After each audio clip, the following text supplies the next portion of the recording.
What are your current projects at the moment? Right now? Right now. Doing a miniseries for Marvel. Okay. I'm doing a graphic novel. Oh, the miniseries? Right. It's a Venom miniseries for Marvel. Okay. And I'm doing two graphic novels for DC right now. One called The Dark Joker, which is a Batman alternative fantasy thing. Yeah, that's the fantasy world. Yeah.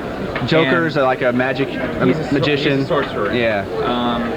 And then I'm doing the sequel to the Batman Dracula story. And again, it's with Joker in it, Catwoman.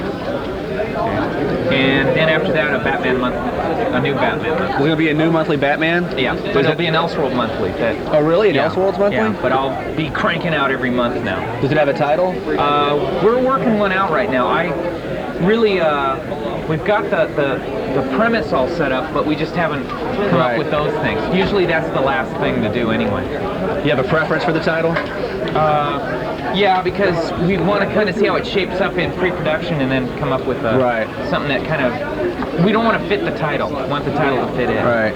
Now, as an Elseworlds title, will this be the same Batman from month to month? Or will it jump? It's going to be the same Batman. We're just doing a different world, but it's the same costume, same world, everything. So it won't be going as far as, say, the Batman Dracula or Batman... Oh, no, it will. I mean, it's an effort. It's so I can have sex and violence in it to a logical end, not just for gratuitous. I mean, eroticism is what I mean, and real... blood after the fights, not like we break his back, which is fine, but I want an edge to it. Not like Gotham by Gaslight, where you go back in time, because I love the costume. I don't want to change any of that stuff. I want to just get into more of the guts of that, what it means to me. So it's their way of allowing me to, do the things that I want to do. So the current Batman outside of continuity give you more freedom. Well, yeah, I don't want to follow the continuity they have now because it's really, there's several writers. It's a big deal, and there's terrible. Yeah, and and I don't have to be hamstrung by it. So they're going to go, well, if it sucks, it won't matter. And I'm like thinking that's fine. I want that. I think the whole continuity thing works well for Superman and the week by week thing, but Batman should be a story by story. Because Batman works no matter how many different artists do it. He works under every different artist. So I just want to get back to a more atmospheric thing, a more atmospheric Batman. One that, doesn't have to, I can do all the stereotypes I like, but they don't come off the way that you always see them come off, where you know exactly what's going to happen. I like to be cruel to my characters too. So here I can be really mean to them. Right. You have a very distinctive art style. Any specific influences you cite? Actually, it's one that I'm not very well versed in. I'm not very well versed in a lot of comic stuff, so I bring a lot of stuff from outside. But I always thought it was just if I made myself look a certain way, then you're not that easy to replace. And people tend to give you greater freedom if you don't have a stereotypical look or a cliched look. You get a lot more leeway. And that's where the fun is, put your own stamp on something like that. Right. Batman's 50 years old and I'm getting to put my own stamp on it. That's terrific, because there's so many people that have done it. And it's a little riskier, but it's a lot more fun. The payoffs are a lot bigger. Right. We're going to pause to change tapes. Okay.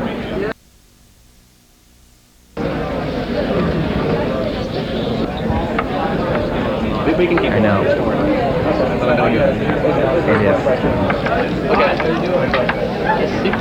Okay, ready? Okay, yeah, you definitely have a distinctive stamp you put on each character. Who's your favorite character to interpret? Batman. Batman has been because he's been so established that it's fun to go in there and do it. But actually, I always take each character. Deadman, I was just about to go, but the one that I put my most personal stuff in is Deadman. Because it's a character nobody cared about. So you go from either end. Batman, everybody's done. Right.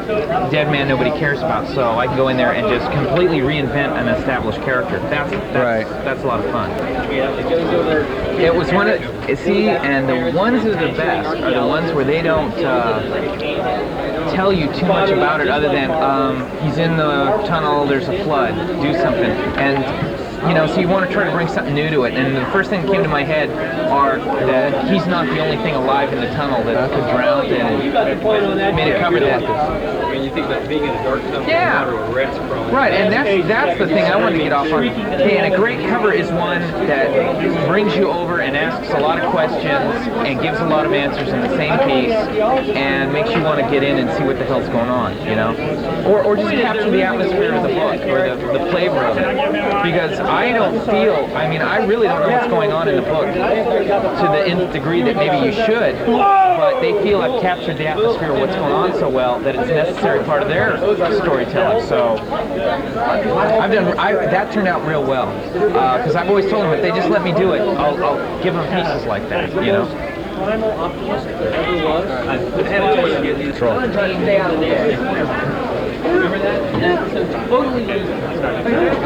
Okay, the cover to Nightfall 11, is that a Jurassic Park homage you stuck in there? No, that in his cave he's got this big dinosaur, and I didn't know about, you know, I didn't know that. Who knew it was going to be big? And I've loved dinosaurs since I was a kid, you know, so that was just something to let everyone know we're in the cave because I did such a big close-up. Right. Yeah, I found out how many customers I had that weren't up on that because they kept asking, why is there a dinosaur behind him? It's okay, he's not really stuffed. Yeah, it's like, and you wonder, well, why is there a big penny there too, you know? Do you know the story behind the penny or the dinosaur we've been trying to... You know, it's funny. I've asked the editors that because it's been there for so long, and they said, well, we think a story happened where there was a big penny in it, and we think there's a story with a dinosaur in it, and so the editors don't know. It's just, you know, it's like, that's how it starts, you know? So I just put it in because the last guy put it in, and the guy before him put it in. So. And if you don't, it's like, well, why isn't the dinosaur there? And if you ask, you know, so I just don't want to get asked that. We're tempted to put something you know wasn't in there. I saw it in one of the issues. Yeah, exactly. We think there was a story that there was a big panda bear. We Something don't in know. the 40s or early 50s, I think, happened. Right. You ever done any, or thought about doing any animation or anything? Yeah. Have you done some? No, but I've been asked about it. Because I think your art style would make a very interesting animation. I'm really influenced by film. My angle to getting into this was film.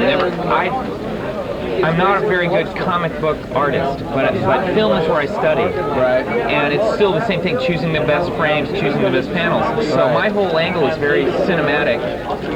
And you think you'll be able to do that at some point? Do a series? No plans though? Yeah, I'm working towards it. I've got ideas for it, but I still have a few comic book mountains I gotta climb, you know? Right. You ever approached or thought about doing like what Image did? Going off to one of these Well, I'm going to have Dark Horse publish a creator-owned thing of mine that I'll write and draw and all that stuff. And it'll be, you know, like, not like Kell comics or anything, but it'll be like trying to do a real good comic book, you know, that's all.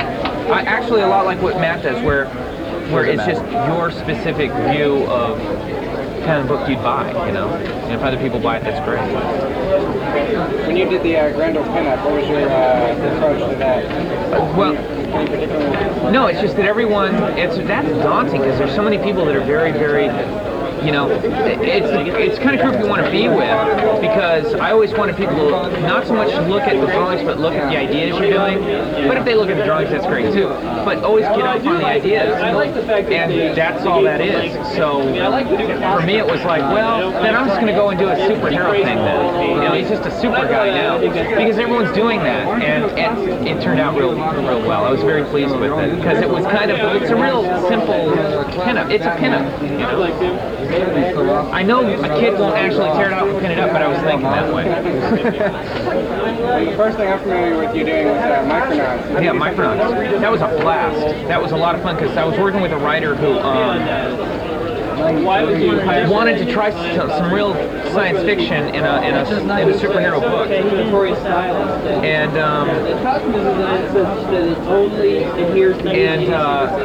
so it was very experimental, and it did real well, but at that time, Jim Shooter, who was running Marvel Comics, didn't like that and Master of Kung Fu and Moon Knight, so he canceled them to make room for other things.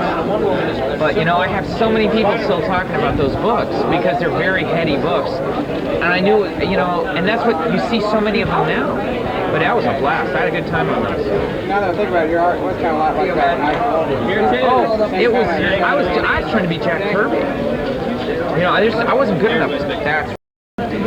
That's really good. I was not good enough to be Mike Golden, and not like I'm good enough to be Jack Kirby, but Jack Kirby was easier to hit. I'm gonna look at that. So I wanted, you know, slam bam action and stuff like that, mixed with that science fiction. Then maybe they wouldn't miss it too much. No, just people standing around would be boring. That was a blast. I had a good time doing it. But like I said, they lost the gumption to do it, so you move on. Some of the other things you worked on, we can just cut in and do stories about them afterwards. You want to talk about some of the other projects? Dead Man, whatever you want, new, old. Anything, one of your favorite projects that you worked on in your career? Probably to this date, it would be between the Dracula job and the Dead Man stuff, because I really go back and forth on that. The Batman Dracula, because it was right there. Because it was real good comics, just real good, entertaining comics that did have all the critical stuff that people like. You know, it was very deftly handled, and the writing was good. But if you didn't get any of the symbolism, it still was fun. You know. So that was fun, and then Dead Man because it was just real personal stuff, you know, and it was stuff that wasn't typical comics, but I went very traditionally straightforward doing it, and again, if people got it or not, it didn't matter. It was just a good ghost story, and I love horror comics, so. As far as Dracula, that's another character that's always interpreted differently by everybody. Is there anyone you were basing yours on? Actually, trying not to. It's real hard not to think of Christopher Lee, as far as I'm concerned. That's my guy. So I'm thinking, no Christopher Lee, no Hammer Films, no nothing like that. It's got to be different. If you buy any artwork, you get So I was just trying to think of reading what I saw and just trying to not do anything other than a very vicious vampire, you know, very, you know, the old thing. You're trying to not outthink myself and keep Batman the star of the story. You know, I didn't want him to be so overpowering that he was more important than Batman. The question we had earlier, artists coming up to you. Have you ever had any people? What do you tell artists? The first thing I tell them to do is absolutely stop looking at comics only and start looking at the whole world, anything that they get off on, and make yourself as different as possible. Not for the aesthetics of being different. It's a good commercial decision, because if you get known and if you get popular, you become an entity, not just a functionary technician. So if you're not on a book, or they're calling you to get you for a book, you're the only guy they can get. You're something that they contract out to. These covers for Batman are a real good case in point, because they're so different than what they're normally used to that, like them or hate them, they know I'm on them, and that's what you want. Thank you. You just want you want people to start, like I said, not so much look at your drawing, but look at your thinking. Anyone technically can really do this. You can take anyone and really learn to do it. But to get them to think, I don't know how you do that. So I always look for an angle. You know, are they bringing me something? Geez, everything's been done. It's 50 years of doing this. What are they going to do that's new? Well, they can bring up a great a little moment, or a way of telling a story, or an angle that you don't see all the time. And that makes people, you know, Alien with a dog and a ball. You know, that was not it, but it's like that makes people look. Everyone does big. Yeah, that's my favorite Alien shot. I think is that, and it's so different because it's left field. Yeah. And yeah, no, there is a T-shirt. I never even saw that. You never earned any money for it. No, I've never even seen that. But again, that's the thing. They're looking at the idea rather than my technical ability. And the question about censorship or having their work. There's ways to get around it. I mean, obviously, if you go over the top, they're gonna really nail you. But a lot of my stuff is just subversive in that sense. I mean, I draw Yeah, we're subversive. Yeah, I try to be erotic, not blatantly sexual, and that can be a lot more I try to be effective. blatantly sexual, not erotic. Yeah, he's right in your face. Gaiman always claims that if he's worried about a censorship problem, he throws in the word fuck, knowing that they'll cut that out and might overlook the other one. Yeah, yeah. There's ways to do that. Yeah, I've done that too, where you put in something nastier, and they'll take that and leave you what you wanted. Nothing blatant to where you were incensed by something they told you couldn't do? Well, they've only once sent me something back because they thought it was too sexually explicit, and I waited for an editor change and then wrote back saying, great idea, I'm glad I changed this panel, you were absolutely right, but I sent it like to the last guy, like the new guy got it, and they ran it because they thought I changed it. Well, it looked like these vampires were going to have oral sex with a woman. You remember that? Not Okay. distinctly, but yeah, okay. And they said it looks like that, don't do it. So I came back saying this is a lot better toned down, you're right, it's better. And they ran it. And That's great. yeah, so you can get...